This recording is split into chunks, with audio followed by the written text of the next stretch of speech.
Please stand as you're able and remove your hats for the national anthem, which will be sung by CFANS Master of Degree candidate Emily Moore.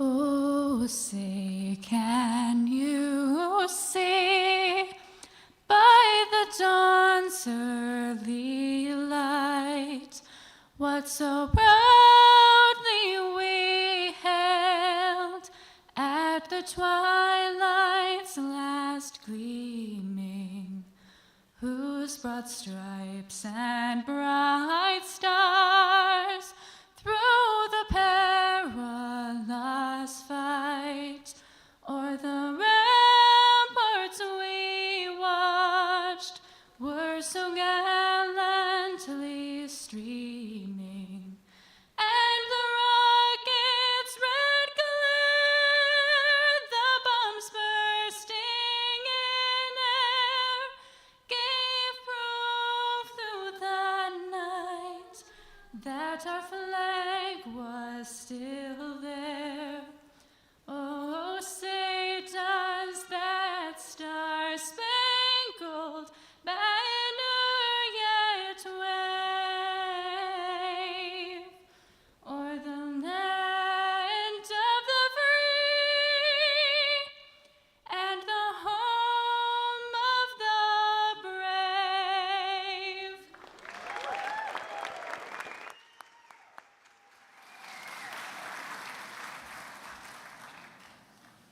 Wow, that was fantastic. Yeah. Yeah.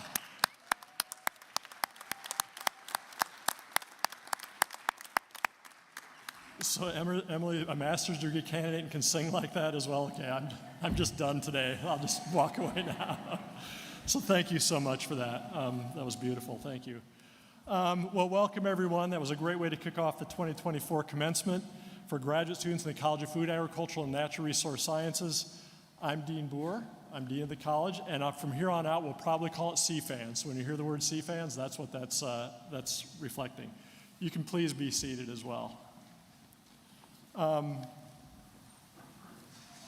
Yesterday, we had the joy and pleasure of our undergraduate commencement ceremony, which is always a fun event over in Mariucci Arena. This brings us to a little bit closer venue here, so we can connect with our graduates today and connect the faculty to our graduate students. It's always exciting. This is actually, don't tell this to the undergrads, but this is my favorite version, because one of the things that happens here that all the students can attest to and the faculty can attest to is this is a place at the graduate level where the faculty and students really interact and engage with each other. The students have all been working in labs or in fields, working on your thesis with your advisors, and there's a special relationship and bond that connects to that in the academic world. And so this is always a very special event for that, and I'm honored that I could be able to moderate this today. And thank you for joining us. Before we move on farther, we do have some people here I would like to introduce who are key to the success of the university.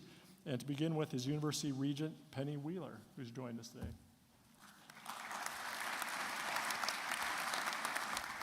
Thank you, Regent Wheeler. University of Minnesota Interim President Jeff Ettinger is joining us. You'll hear a little more from him in just a bit. Our Vice Provost and Dean of Graduate Education, Scott Lanyon, has joined us today. Thank you, Scott. CFANS Associate Dean for Research and Graduate Programs, Milena Saki-Salsis, is here today. She's the person that students come and talk to when they want to talk about their advisor. No, just kidding. That never happens. And the CFANS Associate Dean for the Minnesota Agricultural Experiment Station and Research and Outreach Centers, Jolene Hadrich. And Jolene assures that when those students go out into the fields, they're able to have the resources to do those things. So two very critical people in our programs here in CFANS. So with that, it is my pleasure to introduce Interim President Jeff Ettinger. Over the past year, Jeff has provided steadfast leadership and has positioned the university for continued success. We also had some fun this year. Actually, I brought let's see if I can pull this out. He's got a little trepidation now. I've had the pleasure of knowing him for a long time.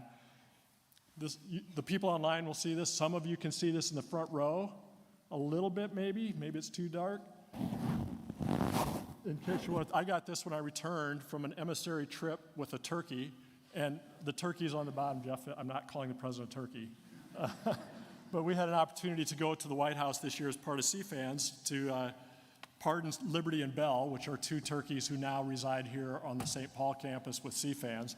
So we've had some fun along the way this year, too, in addition to some of those challenges that we know all university presidents face. He's led us with alacrity and grace, and really appreciate his time here at the University of Minnesota. So with that, please join me in welcoming Interim President Jeff Ettinger to the podium.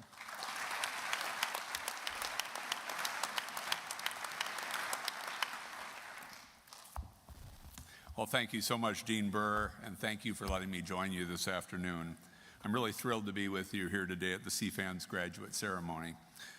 Earning a graduate degree is an amazing achievement and is the culmination, as you all know, of countless hours of hard work and dedication. I'd like to recognize and thank all of the faculty, staff, family, and friends here today. You have supported these graduates through their academic journey and helped them to overcome both ordinary and unforeseen obstacles along the way. For most of you, your time in graduate school was marked by the uncertainty introduced by the COVID pandemic and changes in curriculum delivery. You've had a lot to overcome, which should make your accomplishment in today's celebration even more fulfilling. In my year as interim president at the University of Minnesota, I've become more familiar with the scope of academic offerings at CFANS, as well as the impressive talents of the school's graduates. You address critical global challenges such as food security, environmental sustainability, and climate change, just to name a few. And you are poised to become a new generation of leaders whose CFANS experience will propel you to take on our world's grandest challenges and to be examples of innovation, creativity, and excellence for generations to come. No pressure there, but you're up to it. I've also had the opportunity to partake in some CFANS-related events over the past year. I visited the CFANS exhibit at the Agriculture and Horticulture Building at the 2023 Minnesota State Fair, where I had the chance to talk with CFANS scientists and researchers from the Plant Protein Innovation Center. As Dean Burr mentioned, just last Thanksgiving, we were in Washington, D.C. together for the pardoning of the Minnesota turkeys, Liberty and Bell. This event showcased those two birds, but it also showcased the animal science expertise at CFANS. And a couple weeks later, we helped welcome Liberty and Bell to their new home at CFANS on the St. Paul campus, where I understand they are thriving to this day. Moving forward, I encourage all of you to be lifelong learners. This ceremony does not have to be the end of your education, but perhaps a launching pad to further developmental opportunities. But it doesn't have to be tomorrow, parents. I'm not saying they're going back to school right now. Whatever profession you choose, your CFANS education and experience have prepared you to make a positive impact on society. I want to offer you my best wishes for your success in your future endeavors. As a University of Minnesota community, we are here to support and cheer you on. Congratulations, graduates, and I will now turn the program back to Dean Burr. Thank you.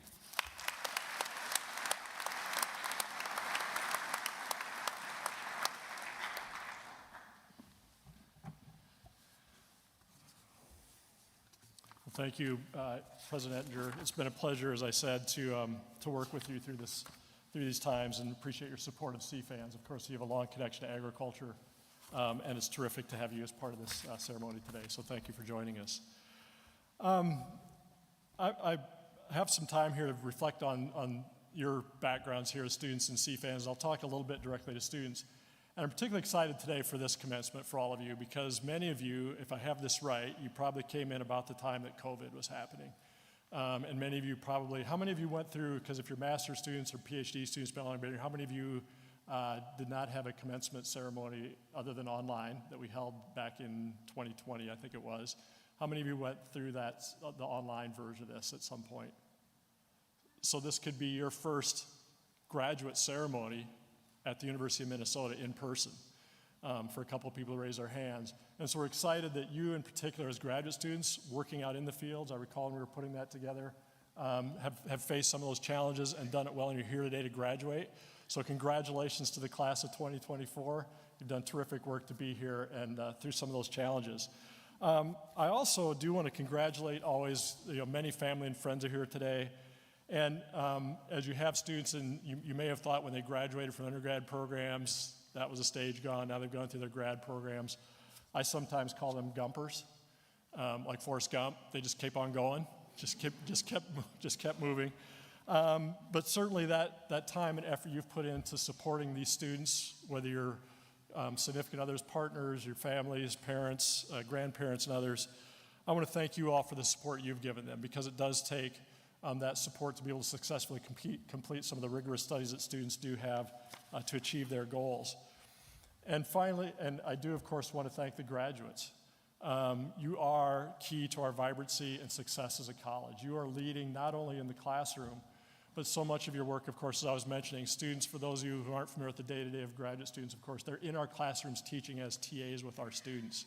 They're out in our labs and fields. They're doing that work with our faculty, with other graduate students, with other people across the state and across the country in their work programs.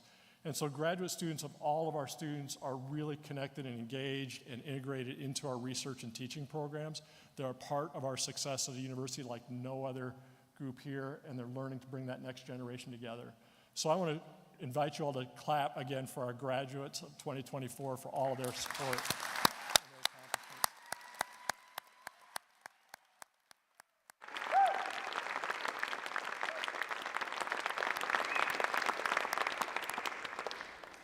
So I want to personally thank you all for that work. And of course, as part of that, it is a special case as well. And as you have the faculty sitting up here on the stage, and we have a few faculty here in the front seats, a few faculty on my left as well who will be presenting their hoods. I want to thank them for their work as well, because through those years, and I think many of us remember those early days, because we as a college, we are out there in the world, as I say. We are having real impacts. We're out in fields, lakes, forests, where you name it. We are out there doing this work to preserve and protect our environment, to feed a growing population. And when we were having to go remotely during COVID, our faculty stepped forward and found ways to go out into those fields, get into those forests.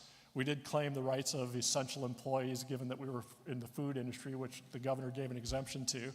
But at the same time, that work that shows the dedication that our faculty have, the dedication our students have to move that forward, and it's important work. So I want to thank our faculty and invite our students and others to thank them as well.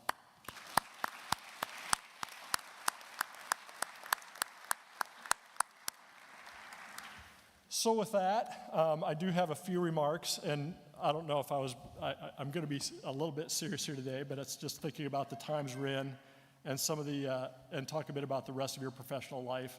And I think if you were to ask, and I often use this in this program because you're all graduate students, you're going out there to take on your careers. Some of you are going to academic careers and others. But one of the things that happens after you've been in a program for many years, probably most of your life, and of course in graduate school for a few years here, you start to take on the identity of your discipline. So I always find myself occasionally, I try to say I work as an economist, but oftentimes I'll introduce I'm Brian Boer, I'm an economist. I have my PhD in economics and I've taught and researched in that area for a long time. And you hear that oftentimes with people. I'm an animal scientist, I'm a nutritionist, I'm a food scientist, I'm a forester, you get that identity with that. And that's good. That's part of your being, that's part of your perspectives on things. But I invite you a little bit to think about not making, obviously, that your sole identity. And I know many of you have very well-rounded. As I was listening to Emily talk about singing, I'm sure you don't just do this in the morning when you're getting out of bed and sing a little bit. You're actually working towards this. That's part of your identity. You all have your personal perspectives and values and goals and so on that are part of that, and talents that people don't often see. And I invite you to keep that as part of your relationships and experiences. I've called that now recently, since we talk about AI and artificial intelligence, that's your authentic intelligence as people. It's part of your being, of what your whole person is, and protect that and nourish it, because you are entering into a world, as you know, we were talking a bit about the pandemic, but there are many other things about that, things going on now in the world that will be challenges that you'll bring your whole self to try to address and understand and work through. And so I thought I'd take just a really brief piece, and we are at these unprecedented, in your lives and careers as students, you've had more experiences, which we usually think about generational experience. When you think about the greatest generation, or you think about the Spanish flu generation, you think about the 1960s period of social change and so on. You're going through that in what seems like a condensed space of time for just a few years. And so I was thinking about, how I'd just reflect on that and how to bring, that broader perspective to the work you're doing. And I happened to I decided to center on a speech that I heard in college. Actually, it was 1986, I think was the first time I heard it. And it was on a cassette tape. So people know what a cassette, I just want to check with this front row. They're little tapes about that big. You can put them in a car stereo, stuff like that. But it was actually a time when Ronald Reagan had just created the Martin Luther King Jr.'s national holiday that we're all familiar with now. That was 1986. And this mentor that I had, who was a professor, I worked with him long after that in other areas. He was not my advisor, but just got to know him. And it kind of it fits into, it was actually given by Dr. King in 1968. And it was essentially this, which is relevant to this a little bit. It was exactly 2 months to the day before he was killed, and he had his funeral at this church that he gave this speech to. And it was at the same place, and I say that because it comes back to where this comes from. And it definitely, that period echoes a lot of today's, what we're seeing. Of course, there was the war in Vietnam. There was quite a bit of work on social justice issues. Of course, civil rights movement was in full swing at that point with Dr. King leading some of that work. You could change, it seems like, some of the names of the countries and the people, and you kind of have a very similar tone. So I'm a history buff too, so I read a lot of history as I look at these things. And it was really about how you really affect your change in the world that you're thinking about. And it's not going to be who you are as an academic, it's going to be that whole process of it. And I will say, I'm going to read through this. I'm going to keep it really brief here. I gave some background so I wouldn't have to go through the whole thing. But I was going to read through just the end of it. And I will encourage you do have to hear it. It's called the Drum Major Instinct speech. You can find it online. You can put that in. It'll be one of the first videos that comes up. And you do have to listen because, of course, my voice cannot in any way ever, and I would never imagine even thinking it came close to that voice of Dr. King. But I'll cut to the ending of it where he was talking about it. And he was talking about how he would like to be recognized at his funeral, which is the irony of the very sad irony of the topic. And it was at Ebenezer Baptist Church where he was a minister, so people sometimes forget it was Dr. Reverend Martin Luther King Jr. And so it does have, if you go listen to it, I will say up front for people, it does have his Christian overtones to it, but it's basically at this point he's talking about how he would like to be remembered at his eulogy. So I'm just going to read this now. And he said, tell them, and this is about how you go about your work going forward, tell them not to mention that he's saying this in the second person, Dr. King, had a Nobel Peace Prize. Tell them not to say where he went to school. Tell them not on that day that Martin Luther King tried to give his life. Tell them on that day that Martin Luther King Jr. tried to give his life serving others. That Martin Luther King tried to love somebody, that he tried to feed the hungry, that he tried to clothe the naked, that he tried to love and serve humanity. If you say that I was a drum major, say that I was a drum major for justice, I was a drum major for peace, I was a drum major for greater righteousness, and all the other shallow things. And I'm adding this in here, degrees, money, dignitary issues you will achieve, rubbing shoulders with dignitaries will not matter. Be your authentic self in service. Do not be what you do, what your professional degree is. Be a service in whatever you do. So that's just seemed to be fitting. I've kind of held this for quite a few years as an icon of that. You'll see if you read servant leadership books, you'll find that as a genesis to it if people are honest about where that came from. A lot of that came from this speech. And so what I hope for you today, and I know that's a serious note, but I hope for you today, it's actually a very positive note. It's a very positive note, the change you can affect in the world. You're bright, you're intelligent, you have those degrees, you have those opportunities to go out and serve the world. So my hope is that as you introduce yourself, as we do in CFANS oftentimes, you'll just say that I work to feed the hungry, I work to conserve and protect our natural resources, I work to promote just policy so all people have access to education, healthy foods, and a global world that's safe for them to live in. So with that, I hope that's your authentic identity. You can call yourselves an animal scientist, an agronomist, a horticulturalist all the time, but also think about what you can do because you are a key part of our future going forward to live that dream. So do take that with you. So with that, I get the opportunity to turn this over to our next speaker, who is one of your own, of course, is Andrew Carter. And he is our graduate speaker today. He's a PhD candidate in food science program. Drew was born and raised in Minnesota. From a young age, he demonstrated a strong interest in science and cooking, which led him to complete undergraduate degrees in biology and chemistry. Just 3.5. Chemistry and cooking. Better foods through better chemistry. Segued his way here, which happens a lot. A lot of you probably discoveries into this. Drew is passionate about science communication and has served as the communications coordinator for the University of Minnesota Department of Food Science and Nutrition for the past 5 years. And so we appreciate all that he has contributed to the department and CFANS. I've had the great pleasure of getting to know him in various circumstances and presentations and awards and some of these won. So Andrew, thanks for joining us and welcome.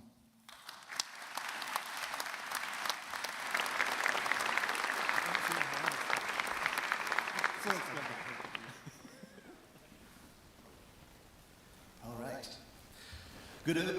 Good afternoon, everyone. It is now my duty to blow your minds with brilliant advice and sage wisdom. So get ready for some grandiose sentiments and prepare to feel some feelings. At least I hope.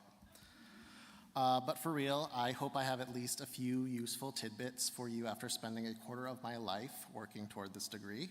Otherwise, I'm going to have to reevaluate how I spent that time. Anyway, the first thing I wanted to say is what an incredible honor and joy it is to be sharing this moment with all of you. We have accomplished something few people have had the privilege to achieve, so congratulations to you all. Now, I'm sure many of us would acknowledge that grad school is not necessarily the most fun period of your life. It can definitely be stressful. But there were certainly enjoyable experiences, and most of us will look back on this time fondly, especially once a lot of the trauma has faded from memory. Very few people dare to undertake this challenging journey, and now you've finished it. Please relish this moment. I would now like to thank the families, friends, advisors, and mentors of these graduates. I know as well as anyone that a strong support system is essential for success. I would also encourage the graduates to maintain the relationships you've built during your time here. These will be your colleagues and peers in the years to come and are a helpful lifeline at times. Plus, it's like really hard to make and maintain friendships as an adult. People keep having babies and stuff, and then you have to schedule a get-together like 2 months in advance, and it's super annoying. So yeah, try to keep in touch. These friendships are valuable. Speaking of which, make sure you continue to network. Mary Buschetti could not be here today, so I have to make sure I plug the Maroon and Gold Network. It's really useful. And CFANS has so many other great opportunities for alumni. After paying all those student fees and especially tuition, you better suck this place dry for everything it's worth, because, yeah. Okay, back to the thing we were talking about. We all likely had differing motivations for putting ourselves through the gauntlet of grad school. Maybe you were really passionate about your field and wanted to dig deeper. Perhaps you want to make a positive change in the world, and graduate training seemed like a good path toward that. Maybe you just wanted the big bucks that an advanced degree can offer, or maybe you're like me and simply wanted to maintain the top rank as your parents' favorite child. Regardless of the motivation, you're now here and the world is truly opened up for you. You are entering an exciting new stage of your life full of possibilities and potential. But unfortunately, the world does not feel all that great right now. The present and future seem pretty bleak. So many crises have been piling up, one on top of the other, these past few years: a pandemic, political polarization, social upheaval, armed conflict and wars, countless atrocities and crimes against humanity, impending climate collapse. Now, obviously, I could keep going on, but I don't want to be a major bummer on this special day.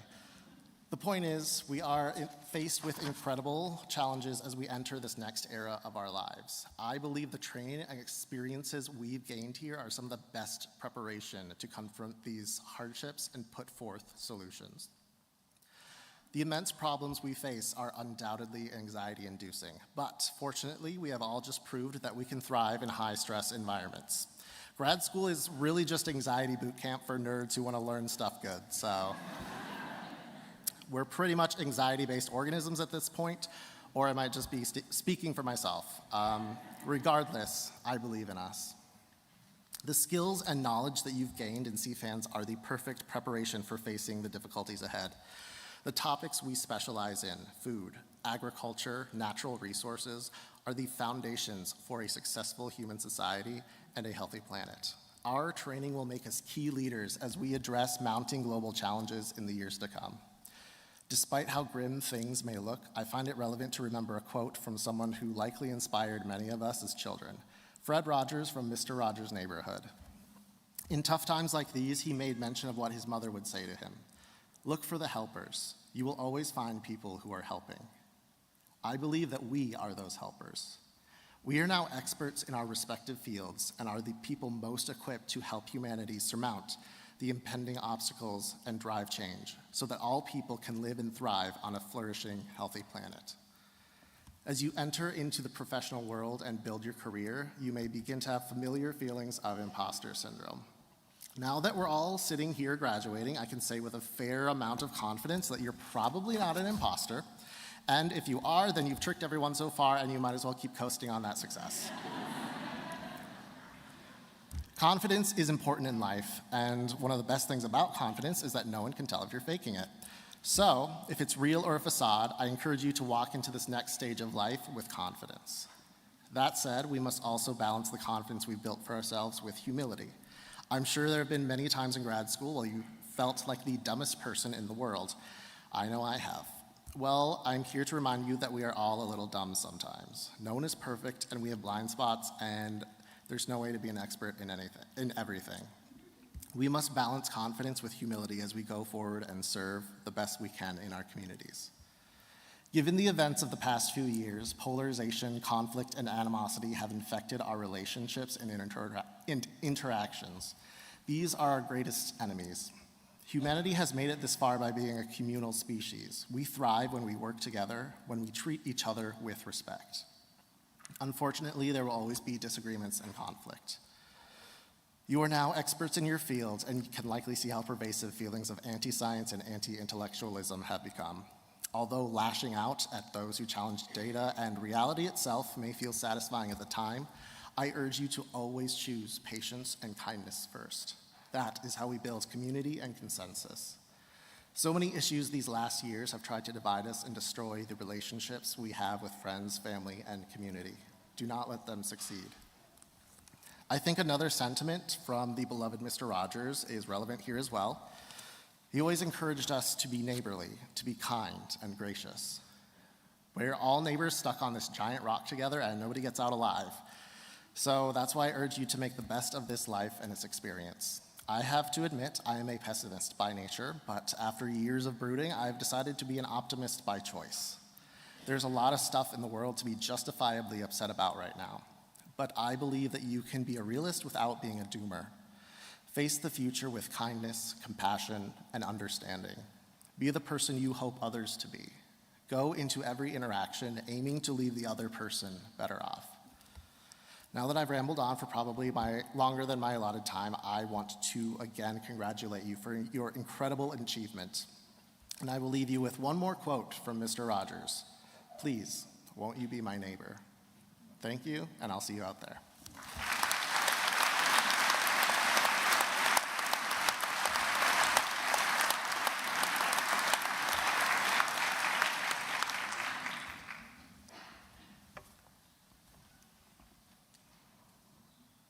Wait till he came back in, but I'll just thank you for your comments. I want you to sit down and take your shoes off and put your sweater on now. That's a reference to Mr. Rogers, of course. But thank you, Andrew, for those comments. I appreciate your remarks, and thank you for all you've done for the college through the years. Really appreciate that. Thank you so much. Now it's my pleasure to introduce our keynote speaker, Jonathan Slott. Jonathan is the Regional Director of the Wildlife Conservation Society's Temperate Asia program, where he oversees WCS conservation programs in China, Mongolia, and Afghanistan, and projects in Russia and Central Asia. Jonathan is a two-time University of Minnesota graduate alumnus. He received both MS and PhD degrees from CFANS in conservation biology and wildlife conservation, respectively. He also holds a BA in Russian language from Drew University in New Jersey.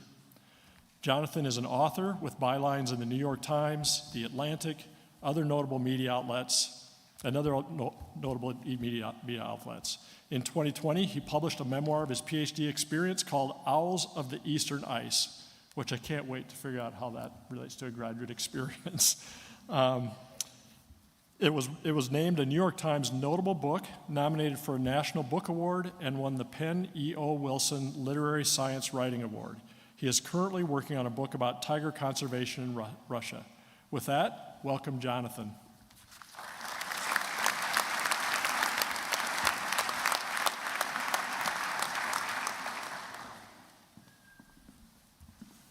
Hello, I'm really glad to see that the speech is here. So first of all, my congratulations to all of you. Successfully completing a graduate degree is no simple feat. Not everyone who starts can finish. And here you are, experts in your respective fields. Your achievements are very much worth celebrating, and you deserve all accolades. I'm going to start by telling you about my own time at the University of Minnesota, some of my successes, and how my time here helped me grow professionally and personally. The path has not necessarily been straight. I moved to Minnesota in 2002, specifically to come here to CFANS at the University of Minnesota for graduate school. I'd been in the Peace Corps for 3 years preceding that in Russia. My plan was to get a master's degree and leave, to go back overseas, but I've stayed. As Dean Bohr mentioned, I received 2 graduate degrees at the university here, a master's in 2005 and a PhD in 2011. I still live here in Minneapolis, but I travel extensively as part of my job. I just got back, in fact, from 2 weeks in China, checking in on our tiger conservation program and meeting with stakeholders. I'm in senior management now. My boots don't get nearly as muddy as they used to, or my hands as dirty, and I do miss it. But I love my work and my responsibilities. I'm invigorated by the diversity of people that I work with and the places I work in. I'm honored to be able to help influence conservation on a continental scale. My education here clearly and directly facilitated my professional success. For both my degrees, fieldwork was in a remote corner of Russia, way in the east near Japan and North Korea. For my PhD, which was looking at resource selection by an endangered owl species called the Blackison's fish owl, I was here in Minnesota for coursework every autumn semester and was in the field collecting data most spring semesters. I really valued the opportunity while on the St. Paul campus to be able to focus on just one thing: fish owls. I woke up and I thought about fish owls. I went to classes as needed, otherwise, fish owls. Finding and reading papers, contacting various experts, developing a study design, preparing for the field. And then, after fieldwork, data curation, contacting more experts, data analysis, interpretation, and writing my dissertation. Fish owls were everything. My postgraduate school experience wasn't nearly as focused, and it probably won't be like that for you either. Your current and valuable expertise will be packaged and filtered into various slots. Be it within academia, a government agency, an NGO, or in the private sector. Over time, some of your skills will be used more and others less. You'll grow with this. Your priorities will, to greater or lesser degrees, change. That's life. As I thought back on my time on the St. Paul campus at CFANS to prepare to today, one rather strange memory stood out. It was the mistake of timing my PhD prelim exams with the Minnesota State Fair. I lived at the bottom of the hill of the St. Paul campus in married student housing on Como Avenue, just across the fence from the state fairgrounds. I don't know what prelims were like in your various departments, but for me in fisheries, wildlife, and conservation biology, my graduate committee gave me a short stack of questions, not all of them related to my dissertation, and I had 24 hours to submit my answers. The point seemed more to test my skills at coming up with credible answers to things I didn't really know much about, rather than assess specific knowledge of my dissertation topic. My prelim exam coincided, as I said, with the state fair, August 27th, 2010, to be exact. I know this because I looked up when Weird Al Yankovic played at the grandstand. Because there he was. I recall trying to learn about wild turkeys for some reason, while attempting to drown out catchy parody songs followed by the booms of fireworks a mere half-mile away. It was, to speak mildly, a distraction. But I think it was a good analogy for what I learned here at the university that wasn't part of my degree program: how to block out the noise, adapt to adversity and changing circumstances, and to make my own way. I had financial support from the university to help cover tuition and pay me a stipend, but almost none for my fieldwork. I wrote numerous small grants to pay for field costs. This was airfare, field assistant salary, food, equipment. It wasn't cheap. To secure enough funding, I needed to inspire donors here in the United States to care about an obscure owl on the other side of the world. I had to show them in their minds a bird that they'd never seen, living in a place that they hadn't heard of, and convince them that it was important. I had to write grant proposals that resonated, that made a reviewer want to be part of my story, rather than that of a researcher applying for the same grant closer to home. And so, while I came to the U to learn about how to be a scientist, which I did, my time here also taught me how to be a science communicator, how to be a writer.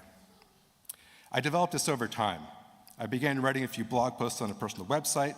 That led to a guest blog for Scientific American, and that led to an op-ed in the New York Times. I then translated a book from Russian in 2016, and then wrote my own book about owls in 2020, and the tiger book is due out next year. So here's something that I hope you can find the time to reflect on.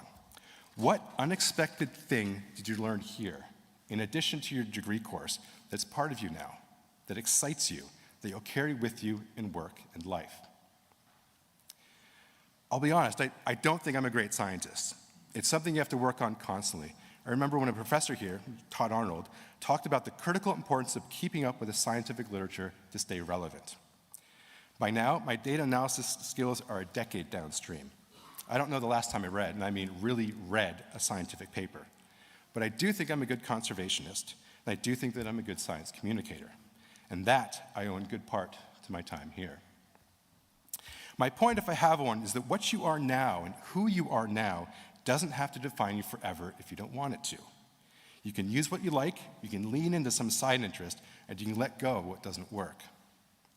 Graduate school opened a number of doors for me. My time here showed me how to be rigorous, intentional, passionate, and focused.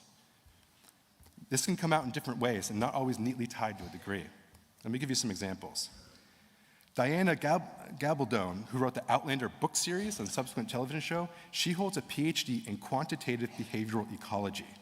Her dissertation was on pinyon jay nest site selection. She then did a postdoc at UCLA related to marine biology.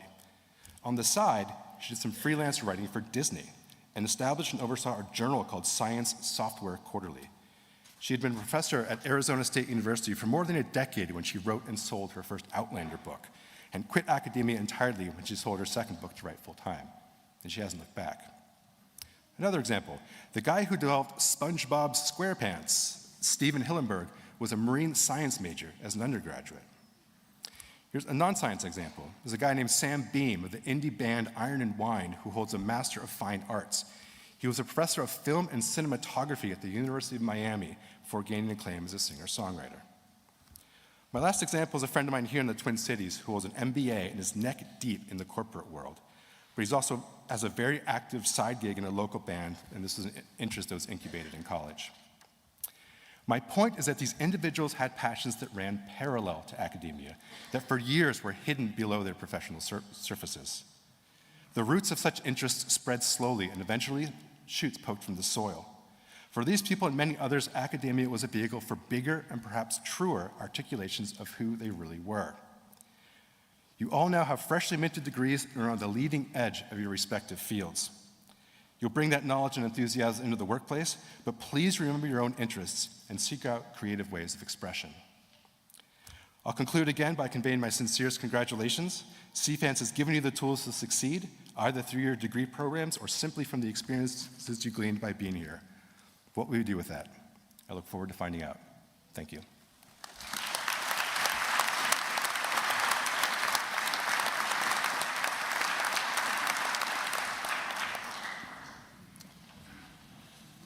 Thank you, Jonathan, for sharing those remarks.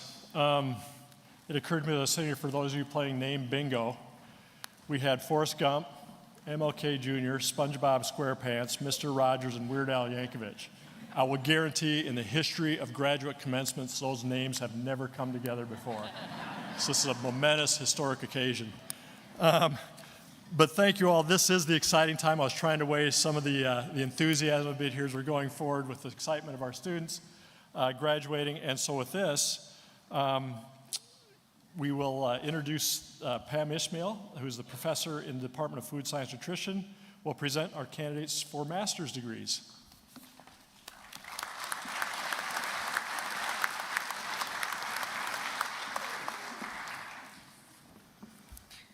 Thank you, Dean Burr.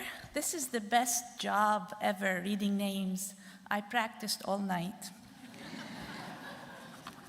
We will now recognize the candidates for master's degree. What did I do? This other? Oh, okay, see? That's the second best job, that Brian.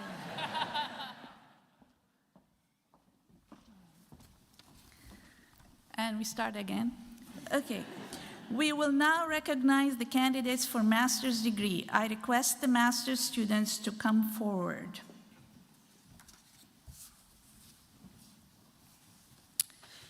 We begin by presenting the candidates for the master's degree in animal sciences.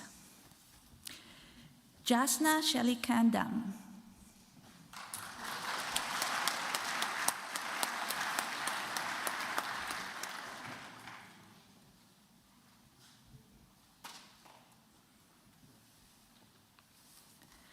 Leticia Dorado Clementi.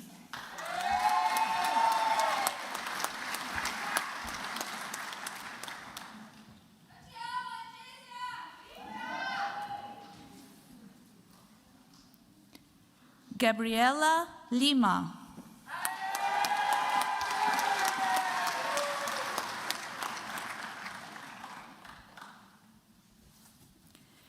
Megan Kavanagh.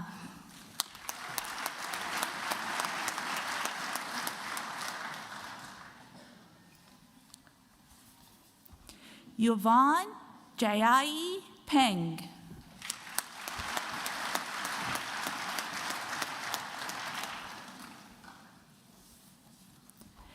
Abigail Prince.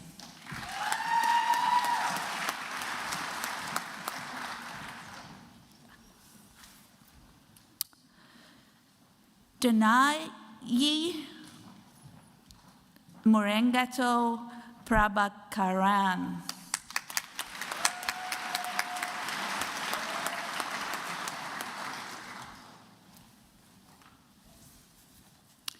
Next, we present the candidates for the master's degree in applied economics. Aiden Opatz.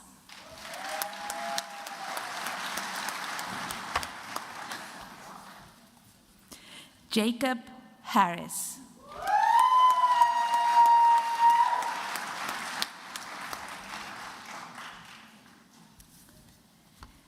Next, we present the candidates for the master's degree in applied plant sciences.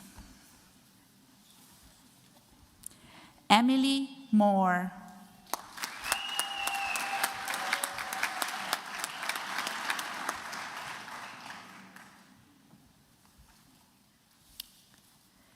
Elizabeth Goodman.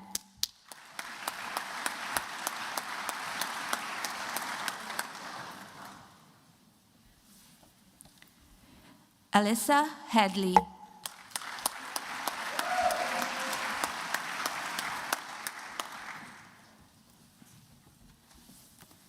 Next, we present the candidates for the master's degree in conservation sciences. Brianna Davis.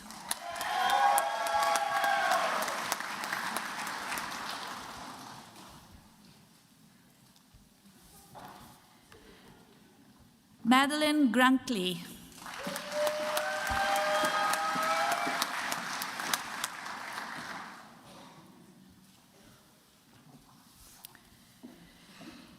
Megan Struble.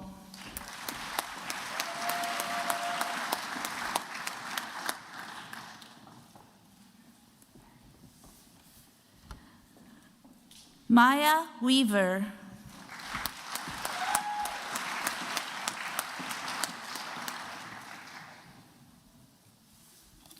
Next, we present the candidates for the master's degree in dietetics. Abby Kelch.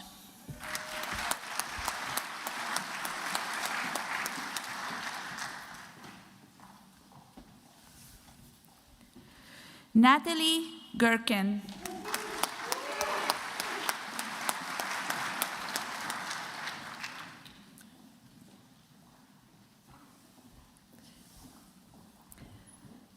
Lila Doster.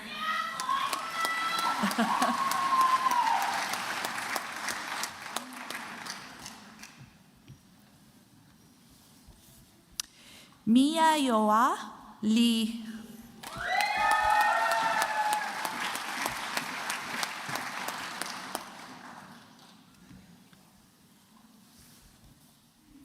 Nasira Kolmiya.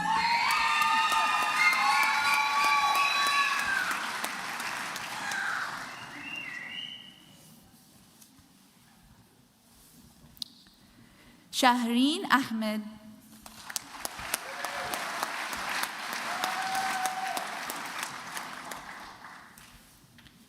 Shelly Sack.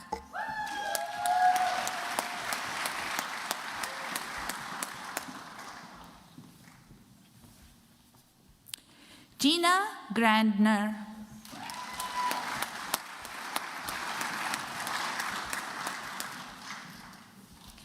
Shishin.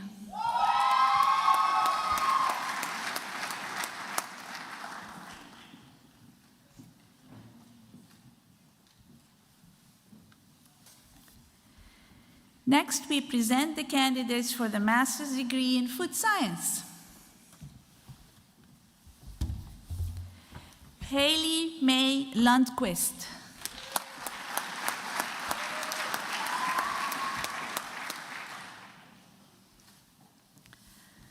Alison Borboom.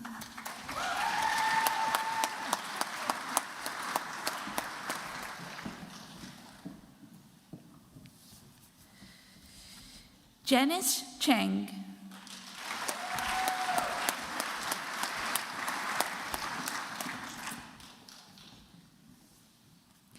Dana Eldman.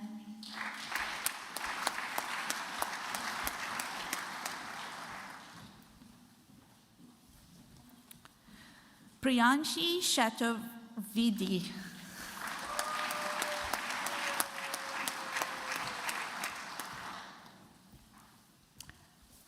Next, we present the candidates for the master's degree in land and atmospheric science. Adam Lane.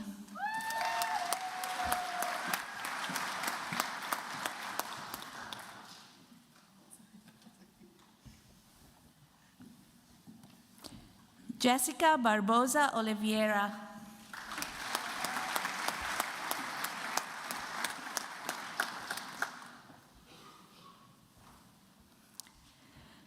Renzo Negrini.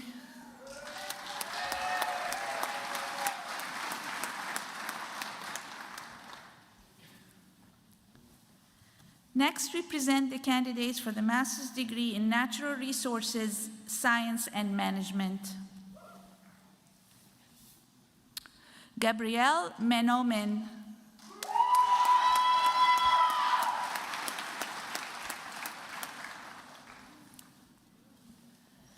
Sophie Ackerman.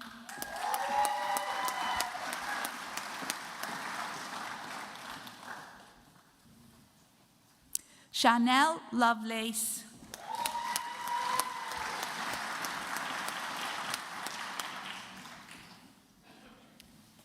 Chelsea Semper.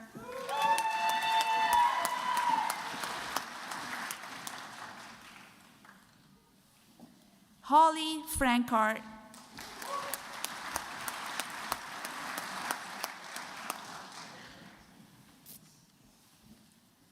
Quentin Ekuta.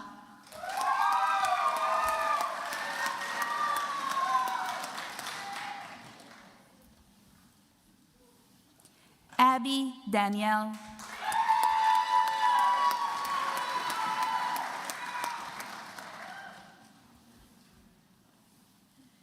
Mireille Gunther.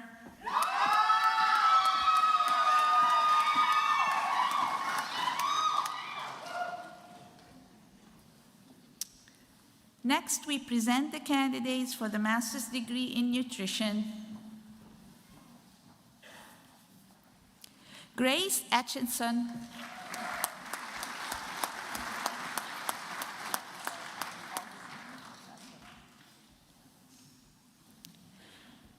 Amy Erickson.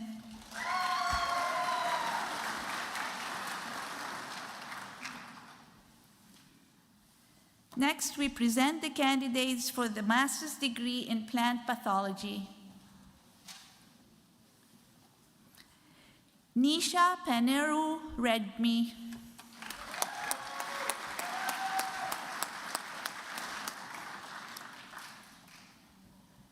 Alexis Chateaureau.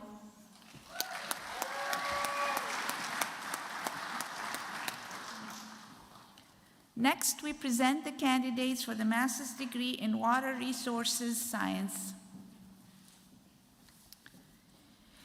Katie Hempry.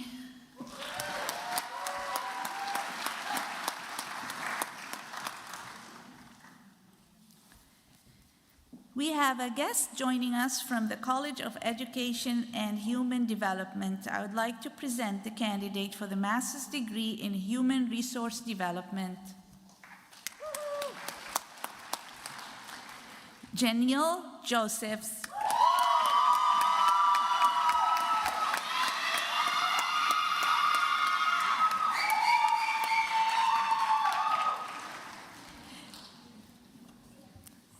Dean Burr, this concludes the presentation of master's degree candidates. Let's give them all a round of applause.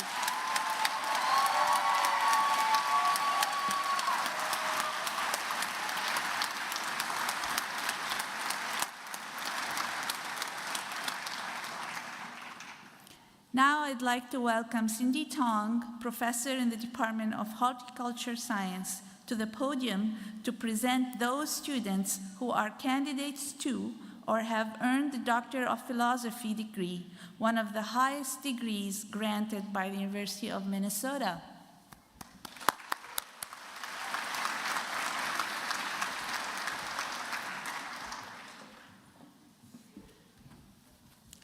Boy, am I glad Dr. Ismail went first. I apologize if I mispronounce your names, especially if I get the tones wrong. But we will begin. We will begin by presenting the candidates for the doctoral degree in animal science. Madison Bacon.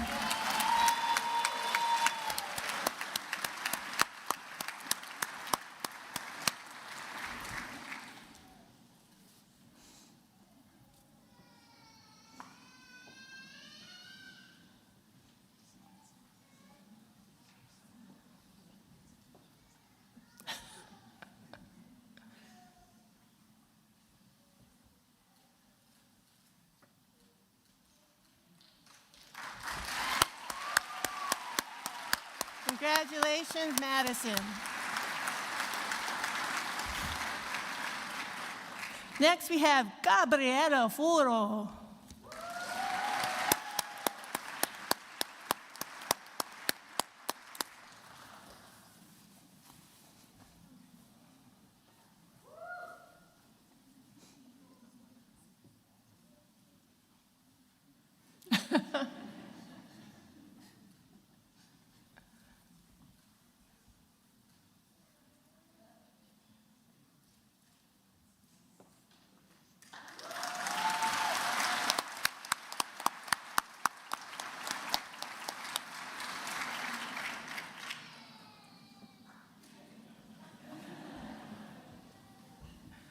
Next, we have Claire Peichel.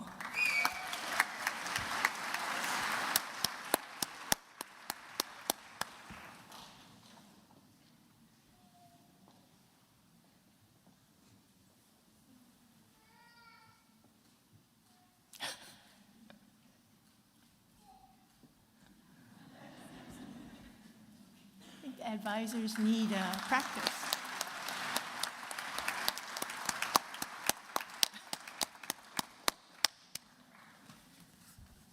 Next, we have Bianca Gonzalez da Costa.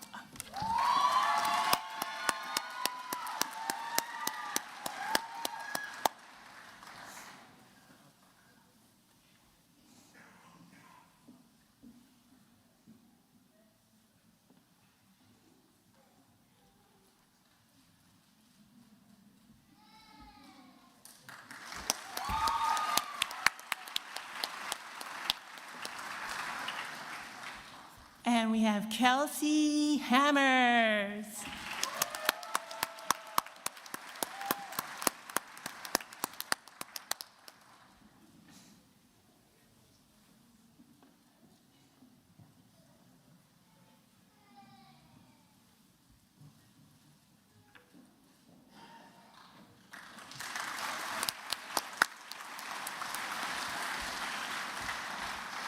Next, we present the candidates for the doctoral degree in applied econ.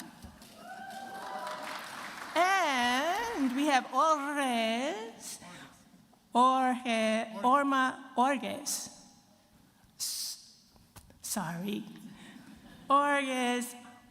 Ormanidi.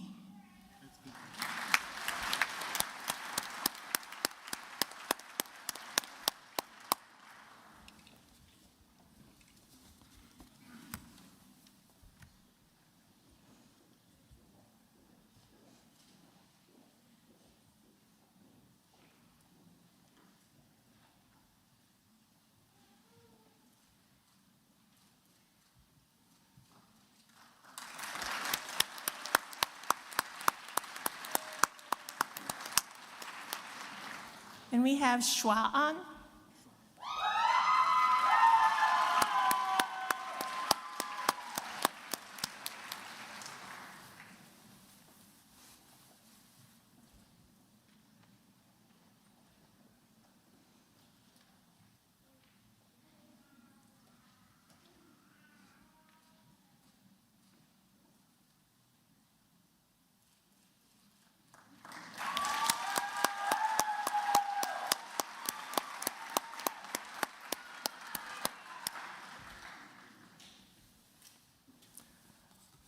And we have Song Yi Bak.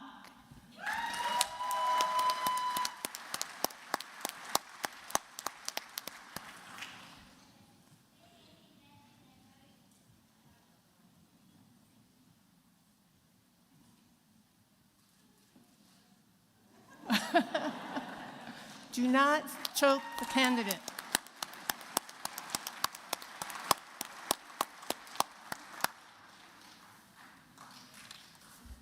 And we have Jiyun Liu Jiyun.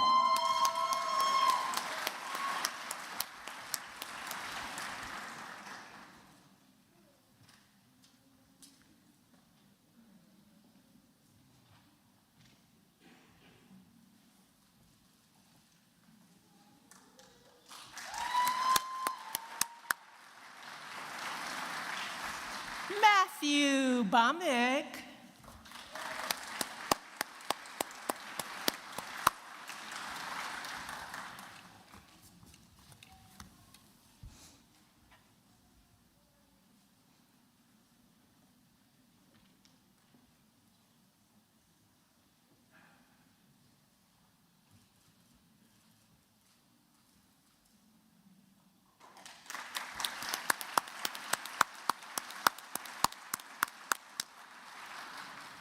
Next, we present the candidates for the doctoral degree in applied plant sciences. And the first person is Lizo Bauer-Jerrigan.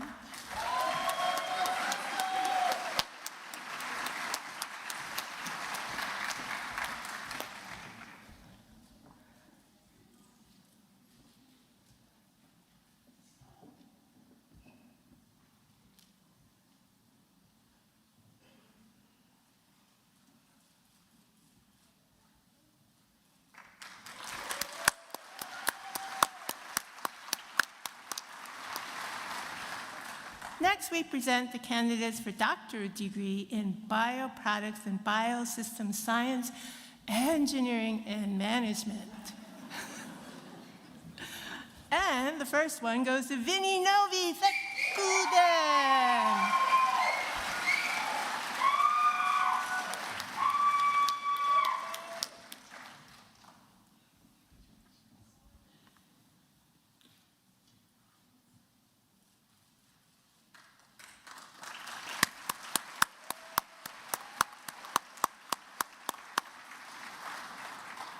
The next candidate is Yu Feng Yang Yu Feng.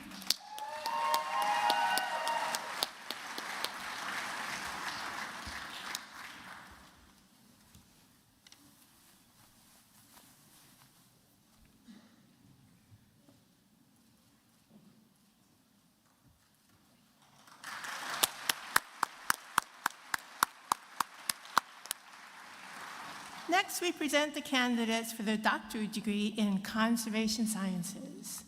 And the first degree goes to Roger Faust.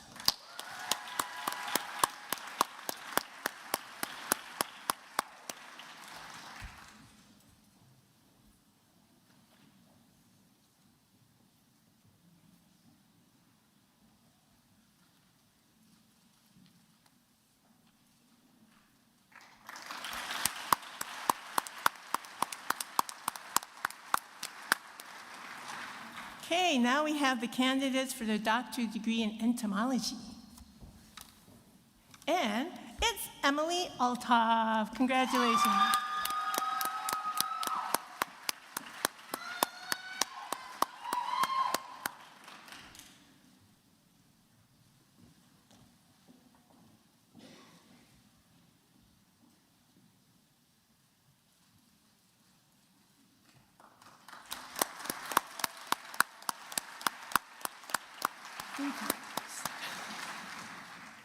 And I don't have to introduce this guy. We present the candidates for the doctorate degree in food science. Congratulations, Andrew Carter.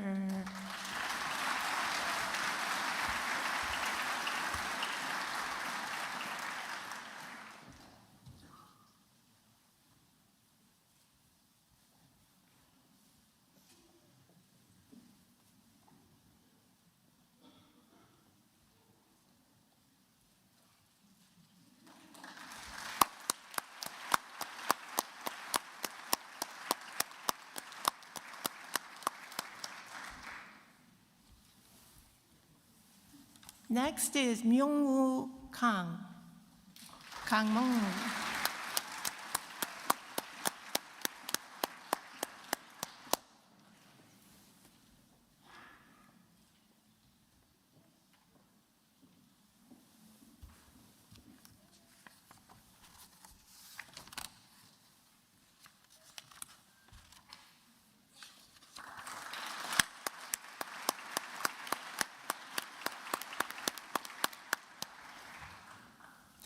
Next, we present the candidates for the doctoral degree in land and atmospheric science.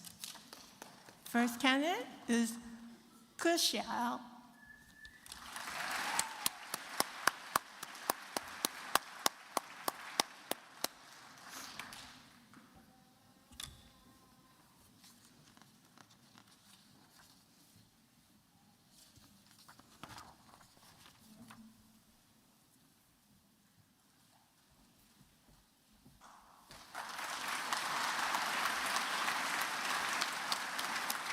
Next, we have Wang Hao.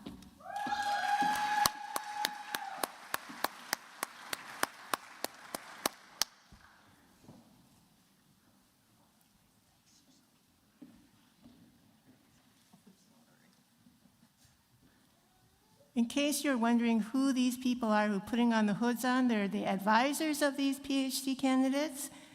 Otherwise, they're being hooded by Interim Associate Dean Milena Saki-Salzes.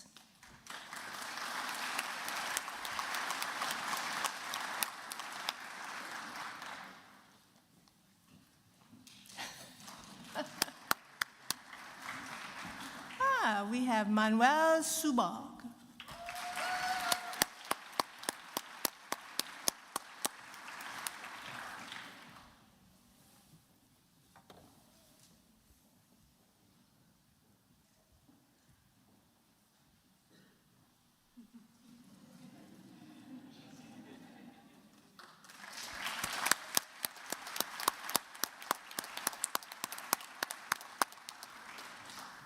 And we have Nancy Bowl-Borman.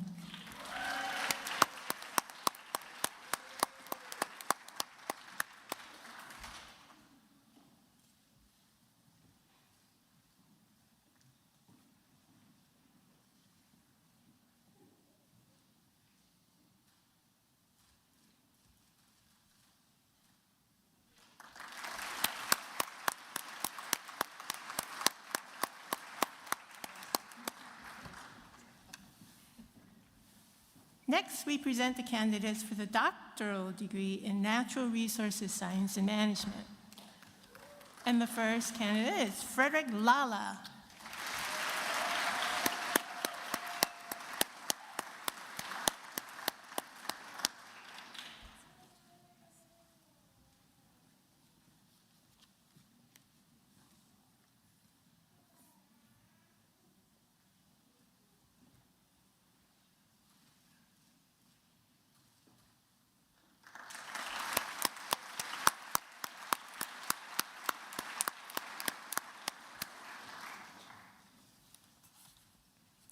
Next, we have Florencia Pech Cardenas. Cardenas.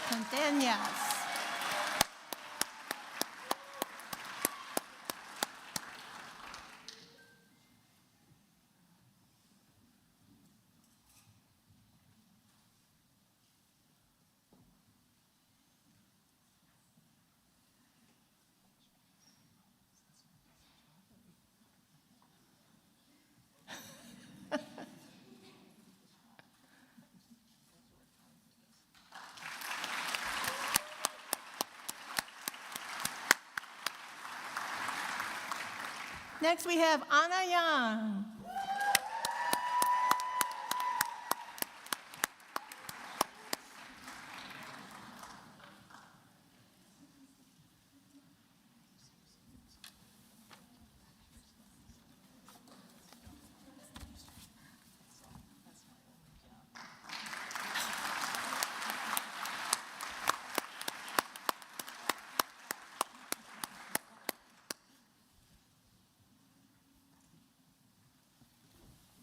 Next, we present the candidates for the doctoral degree in nutrition. Congratulations. First candidate is Teresa Bushman.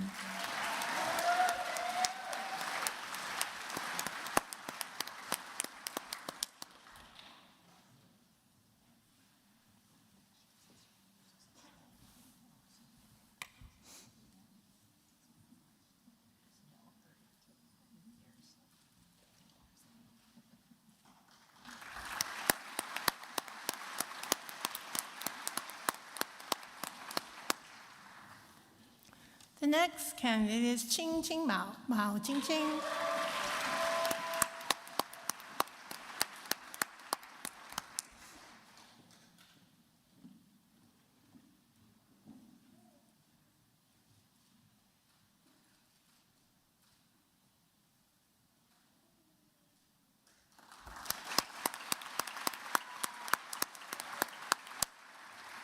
Okay, we're moving on to plant pathology. And the first candidate is Nicholas Raytar. Congratulations, Nicholas.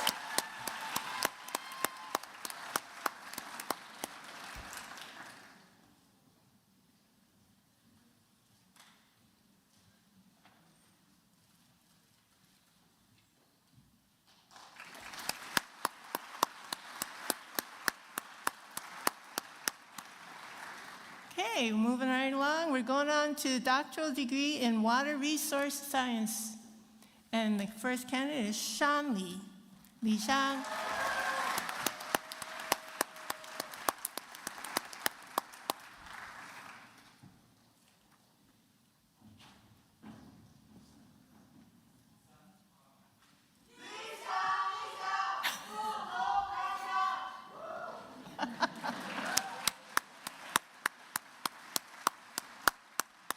Li Shang has some nice friends.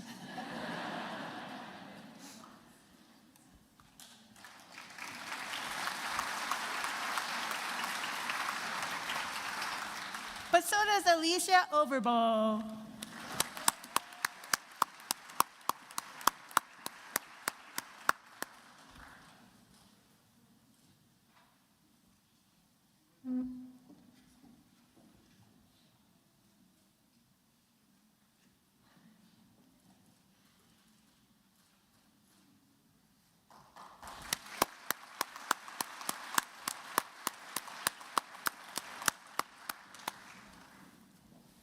And next we have Claire Zimmerman.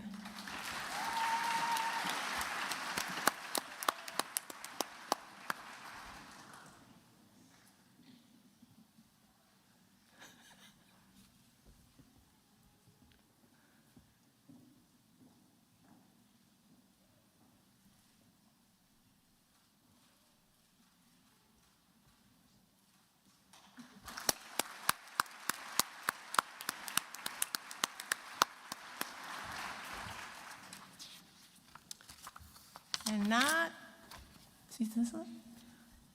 Pai Feng Tang. Tang Pai Feng.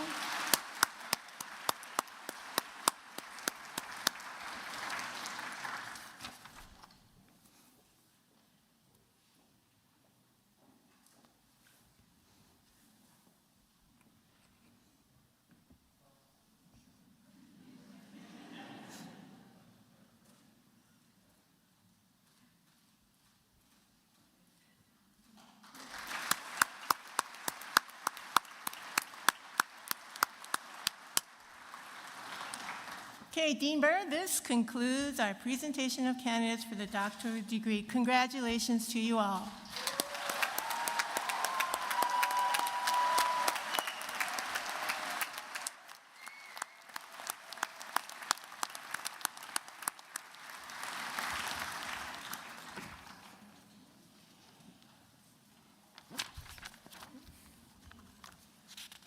Find my way here.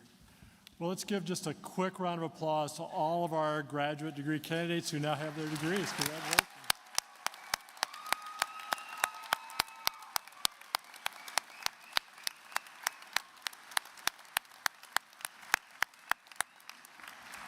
And I got just a little bit ahead of myself here. Regent Wheeler will join us now to confer the degrees to the candidates.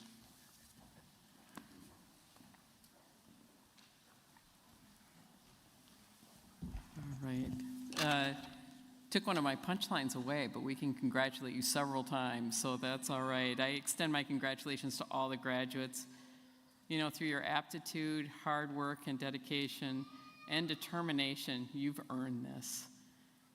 As you embark on what lies ahead, carry your University of Minnesota degree proudly.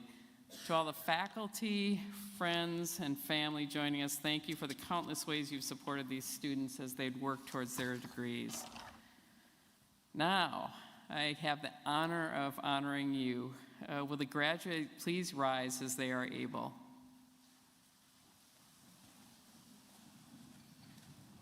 We'll make it totally official, all right? Upon the recommendation of the faculty by the authority of the Board of Regents of the University of Minnesota, and with the completion of all remaining degree requirements, I now confer upon you the degrees for which you are qualified. Congratulations, graduates.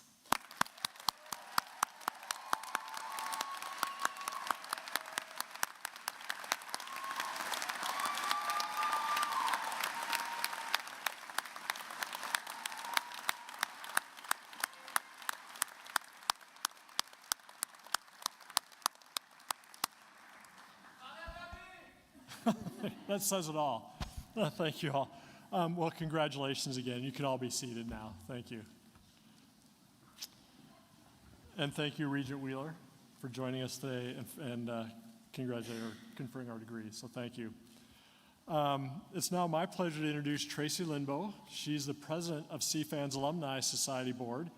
And Tracy is the Chief Commercial Officer for AgVend, working with agricultural retailers to help enable them to work digitally with their internal teams, their customers, and their partners in the value chain. She and her husband Todd also own a pick-your-own-berry farm, Double T Acres, near their home in Nisswa, Minnesota. An alumna of the Department of Applied Economics, Tracy's cherished experiences at the University of Minnesota have served her well in her career and life. As the current president of CFANS Alumni Society Board, Tracy wants to raise awareness about the unmatched experiences available on the St. Paul campus to prepare students for amazing careers and pay it forward to students as has been done for her. So Tracy, welcome.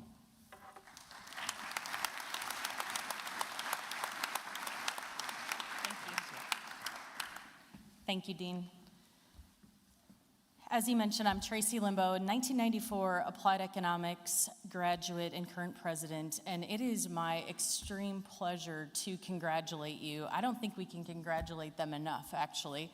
As someone who only went through to my undergraduate, I've always had such admiration for the determination and the grit and the perseverance that you all bring forward and all the great things that you're going to be doing. So thank you for all of those attributes that you have. On behalf of the more than 30,000 CFANS alumni in Minnesota, across the U.S., and around the world, it is truly my absolute pleasure to congratulate each of you on this major milestone. As members of the CFANS graduating class of 2024, and also to thank all of you for supporting this group, it definitely takes a complete village and more to be able to get through this sort of milestone in your life. So thank you to everyone that has helped them. So graduates, I do ask you to take a moment. I know this day gets to be a bit of a whirlwind, but take a moment and really reflect from the time that you made the decision to go after this and to the point now, all of those things that you've done and what you have accomplished through that time. Be proud of what you've accomplished. You've gained a wealth of experience, and you've met some great people along the way. A lot of these people are a great start to this tremendous network you're going to have, both personally and professionally, including the Maroon and Gold Network that was mentioned earlier. I'm certain that the time at CFANS has prepared you to go out and make a difference in the world. You're ready to take on these great opportunities and these great challenges that are in front of you. But a few things that I'd like you to keep in mind as you think about this next phase of your journey. Keep learning. Ask questions, be curious, always go out and try to learn more. It doesn't have to be a formal education, but it's always a great opportunity to keep learning. Be sure to stretch yourself. Always be yourself. I had a senior advisor one time at one of the companies I worked for. He said, Tracy, if you thought and acted like I do, why would I need you? I could do it myself. So bring your ideas, bring your thoughts, bring your different experiences. People are looking for you to be yourself. Seek to understand the perspectives of the people that are around you, and surround yourself with people that understand you, that believe in you, and that bring you joy. The CFANS Alumni Society believes in you. We are here to support you. Our mission is to build relationships with alumni, faculty, students, and community members to create beneficial outcomes for all. As the president, I have engaged and connected with CFANS and U of M community members at several events, including Homecoming, Networking Night, the Borealis Night of Excellence Awards Ceremony, and the Mentor Program. And while I've enjoyed many of these events, the one that's near and dear to my heart that I've cherished over the years is the Mentor Program. I had the privilege of being part of the very first Mentor Program in 1992. I know that's hard to believe. That was a really long time ago. We only had 6 matches in that very first year, and this year, in its 32nd year, we had 111 matches, and 30 of those were first time. Thanks to many of you that have participated in the Mentor Program. In the future, I hope you as students and now graduates will consider being part of the Mentor Program. It's a tremendous way to continue to build your network and to help the students that are still at the university. Through the Mentor Program, many students have built their network. They've found an internship, possibly a full-time job. They picked up valuable advice and even gained a lifelong friend and advocate because of their CFANS mentor. My original mentor is actually still a mentor of mine today, and it was a great opportunity for me yesterday. He was at the CFANS undergrad. His daughter graduated from CFANS, and so for us to bring that full circle 32 years later is just a really great testament to what the network program can do. So I really hope you'll give it a try. The CFANS community spans the world as part of our most localized issues and as part of the global issues around the world. It's a proven network community that brings people together over common goals. No matter where you end up in the world, there's an opportunity for you to connect. CFANS Alumni Society is an impactful organization worthy of your consideration and a place to invest your time and your talents. On behalf of the CFANS Alumni Society, congratulations on reaching this milestone. We are proud to call you fellow alumni of CFANS and the University of Minnesota. Go Gophers.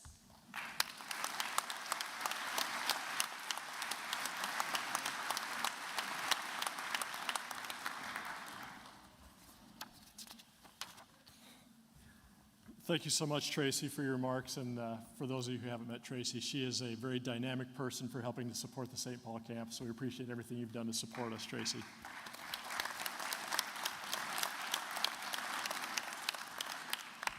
So with that, that concludes the main part of our program. I would certainly like to offer all of our graduates today another congratulations and a big thank you for enriching our lives and our experiences here through your being part of our community.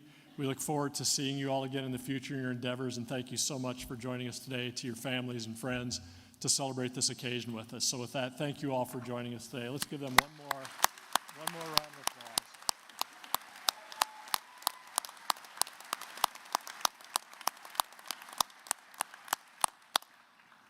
applause. And now we'll conclude with the song Hail Minnesota. Family and friends, please remain seated until the faculty members and graduates have left the auditorium. And again, thank you all for joining us today at this wonderful event. Thank you.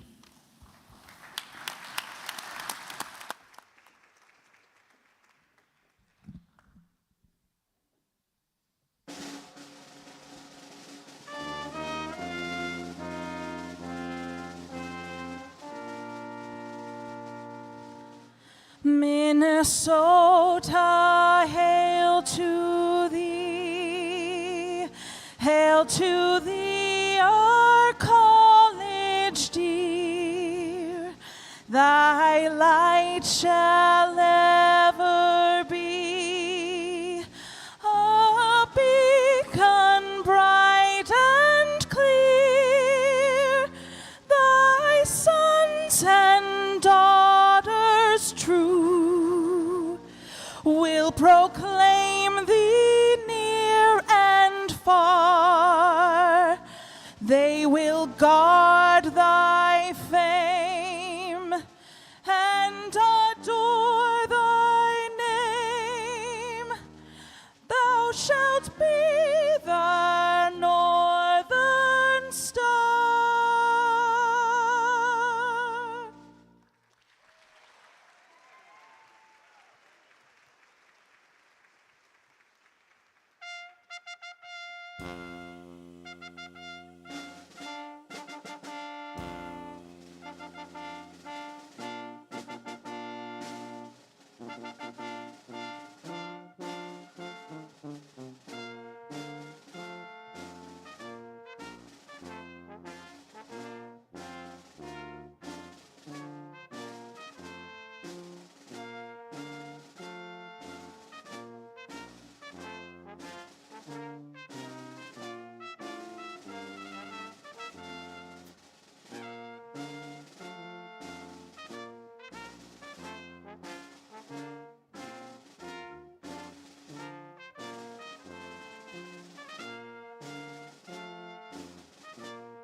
Mm-hmm.